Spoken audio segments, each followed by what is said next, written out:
Hello friends, આજે આપણે બનાવીશું ગરમીઓમાં ઠંડો ઠંડો એકદમ સરસ મજાનો ફ્રૂટ સલાડ. દૂધમાં કેટલા પ્રમાણનું કસ્ટર્ડ પાવડર જોઈશે તો પરફેક્ટ આપણો ફ્રૂટ સલાડ બનશે, અને કેટલા પ્રમાણમાં ખાંડ નાખવાથી આપણો ફ્રૂટ સલાડ ગળ્યો બનશે એ આપણે રેસીપી દરમિયાન જોઈશું. તો અહીં ફ્રૂટ સલાડ બનાવવા માટે ભેંસનું મેં 2 લીટર ફૂલ ફેટનું દૂધ લીધું છે. હવે આપણે પોણો ગ્લાસ જેટલું દૂધ આપણે સાઈડ પર કાઢી લઈશું. આપણે કસ્ટર્ડ પાવડરને ઠંડા દૂધમાં ઉમેરીશું.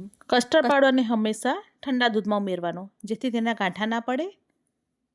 હવે આપણે જે રેગ્યુલર ઘરમાં જે ચમચીનો યુઝ કરતા હોઈએ છીએ એ ચમચી ભરીને આપણે 5 ચમચી કસ્ટર્ડ પાવડર દૂધમાં એડ કરીશું.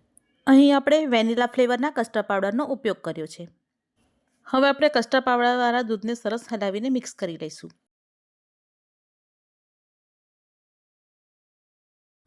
હવે આપણે દૂધને ઉકાળવાની શરૂઆત કરીશું. તો તેના માટે એક જાડા તપેલામાં થોડું પાણી ઉમેરીશું અને હવે આપણે તેમાં દૂધ ઉમેરીશું.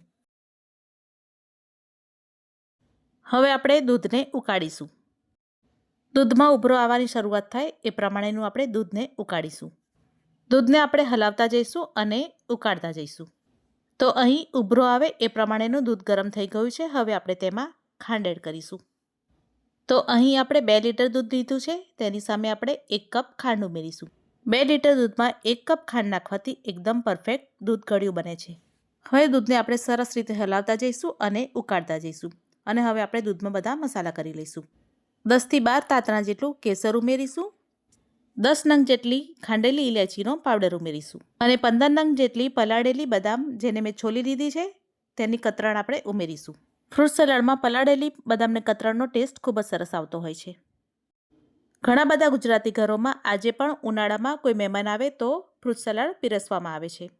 દૂધમાં આટલા મસાલા ઉમેર્યા બાદ હવે આપણે દૂધને ગેસની હાઈ ફ્લેમ પર 15 મિનિટ સુધી હલાવતા જઈશું અને ઉકાળતા જઈશું, જેનાથી કેસર અને ઇલાયચીનો પ્રોપર ટેસ્ટ દૂધમાં આવી જશે. દરેક ઘરની ફ્રૂટ સલાડ બનાવવાની રીત અલગ અલગ હોય છે. ઘણા લોકો દૂધને ઉકાળ્યા વગર જ કસ્ટર્ડ પાવડર ઉમેરીને દૂધ ગરમ કરીને દૂધને ઘટ્ટ બનાવી દેતા હોય છે અને ફ્રૂટ ઉમેરી દેતા હોય છે. તમે તમારા ઘરમાં ફ્રૂટ સલાડ કેવી રીતે બનાવો છો તે મને કમેન્ટ કરીને કહેજો. અને કોને કોને ફ્રૂટ સલાડ ખૂબ જ ભાવે છે એ પણ મને કમેન્ટ કરીને કહેજો. તો તમે જોઈ શકો છો અહીં આપણું દૂધ એકદમ સરસ ઉકળી રહ્યું છે અને દૂધ ઘટ્ટ થવાથી દૂધમાં ઉભરાવાના બંધ થઈ ગયા છે અને દૂધમાં બબલ આવવાના સ્ટાર્ટ થઈ ગયા છે. તો હવે આ સ્ટેજ પર હવે આપણે ગેસને ધીમો કરી દઈશું અને હવે આપણે તેમાં કસ્ટર્ડ પાવડર ઉમેરી દઈશું. તો અહીં આપણે કસ્ટર્ડ પાવડરવાળું દૂધ તૈયાર કરીને રાખ્યું છે તે આપણે હલાવીને ઉમેરી દઈશું. દૂધને આપણે હલાવીને ઉમેરીશું એટલે આપણે કસ્ટર્ડ પાવડર જો નીચે બેસી ગયો હશે તો પણ પ્રોપર એકદમ સરસ મિક્સ થઈ જશે અને ત્યારબાદ આપણે હલાવતા જઈશું અને ઉમેરતા જઈશું.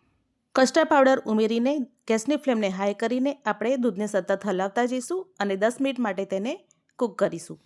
10 મિનિટમાં પ્રોપર દૂધ ઘટ્ટ થઈ જશે અને ફ્રૂટ સલાડ બનાવવા માટે એકદમ સરસ રેડી થઈ જશે. આપણે કસ્ટર્ડ પાવડર જે વેનીલા ફ્લેવરનો એડ કર્યો છે તેનો ટેસ્ટ એકદમ સરસ દૂધમાં પ્રોપર બેસી જશે અને સરસ ટેસ્ટનું આપણું દૂધ તૈયાર થશે.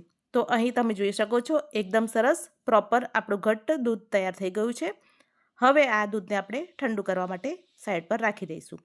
ઠંડુ થાય ત્યારબાદ જ ફ્રૂટને એડ કરવાનું. જો ગરમ ગરમમાં ફ્રૂટને એડ કરશો તો દૂધ ફાટી જશે. તો અહીં મેં ફ્રૂટમાં સફરજન, દાડમ, કેળા, ચીકુ અને દ્રાક્ષ લીધા છે. તમે તમારા મનગમતા કોઈ પણ ફ્રૂટ લઈ શકો છો.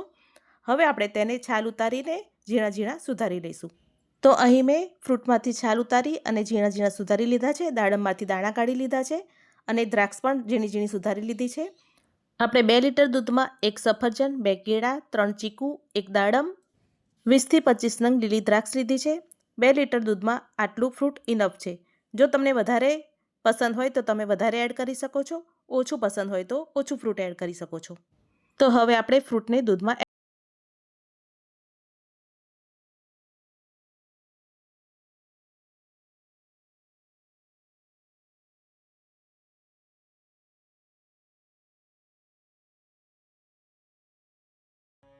દૂધમાં ફ્રૂટ એડ કર્યા બાદ એકદમ સરસ હલાવીને મિક્સ કરી લઈશું. તો તમે જોઈ શકો છો એકદમ સરસ પ્રોપર ફ્રૂટ સલાડમાં ફ્રૂટનું માપ દેખાઈ રહ્યું છે, ના વધારે કે ના ઓછું.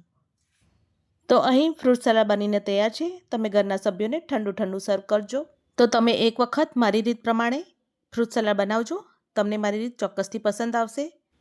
તો તૈયાર છે ઉનાળામાં સૌને ભાવતું ઠંડુ ઠંડુ ફ્રૂટ સલાડ. જો તમને મારી રેસીપી પસંદ આવી હોય તો મારી ચેનલ ટેસ્ટ ઓફ વેજી ફૂડને લાઇક, શેર અને સબસ્ક્રાઈબ ચોક્કસથી કરજો.